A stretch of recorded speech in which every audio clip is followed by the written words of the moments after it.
Taiwan is a temporary home to more than 600,000 migrant workers from Southeast Asia, many of whom make use of the nation's major train stations and the public areas around them as meeting spots on weekends. Taiwan opened its borders to these workers 24 years ago, and today they still fulfill important roles in society. But do they receive a level of care on par with their sacrifices? Our Sunday in-depth report.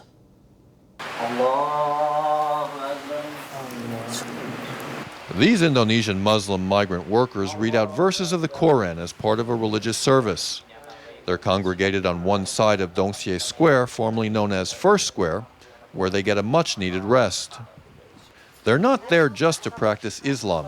It's also a place of social intercourse, stress relief, and of sharing their longing for home with one another. These weekend meetings have become a habit for many of the workers.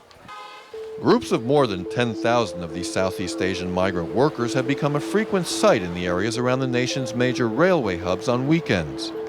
On days off, most of them seem to make their way to these open areas, sitting and chatting until the sun goes down. So what do these migrant workers do when the weekend rolls around? I see a number. That's what time from there. Indonesian worker Ryan Ferdian wants to take a bus, but because he's only able to recognize numbers and the English alphabet, getting around is hard, and he has to leave a half hour earlier. Even simple information about things like transportation can be hard to come by for these migrant workers, so the majority of them tend to meet in easy-to-access locations that they're familiar with. Saving money is also a big concern in designating their shared meeting spot. On their wages, it's hard to afford most things in Taiwan. How are they supposed to consistently provide for their physical and emotional needs? Of course, they have to look for the cheapest place to meet, which is usually a public space.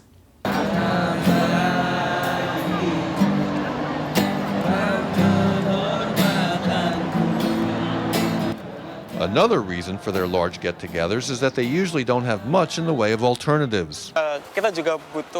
We need a place that can be our library, a library with plenty of books from Southeast Asia, and we also need exercise equipment, or else some facilities that can let us stage art and cultural activities. Taiwan let private companies hire foreign laborers for the first time in 1992. In the 24 years since, these foreign laborers have worked jobs that the majority of locals aren't willing to touch. Although foreign factory workers are entitled to the same protections as local employees under the Labor Standards Act, there are often stories of employers failing to pay overtime to foreign laborers and attempting to illegally dock days off. The law gives even fewer assurances over holiday time for people working as domestic caregivers, who must individually reach agreements with their employers to take days off. My friend wanted to take a holiday, but she couldn't because she's taking care of an elderly lady. She was really sad because she's constantly under pressure from her boss and she can't get out of the house. As their employer, I have to exploit them if I want to be able to uphold my own standard of living. We end up rationalising this type of inappropriate behaviour, starting with the notion that they're not good enough, that they're inferior to us.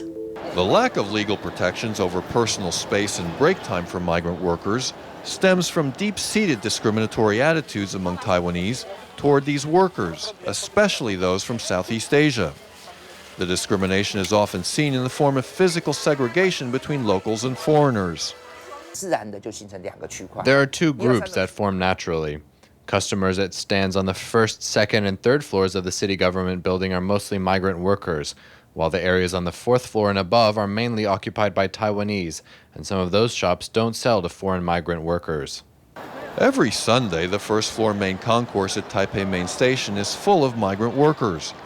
But the station's second floor food court seems like a world away.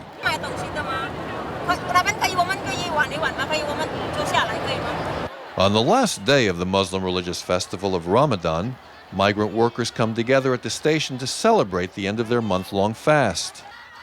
In the past, Taiwan Railways authorities attempted to shunt the revelers off to one side, while other members of the public stood by disapprovingly.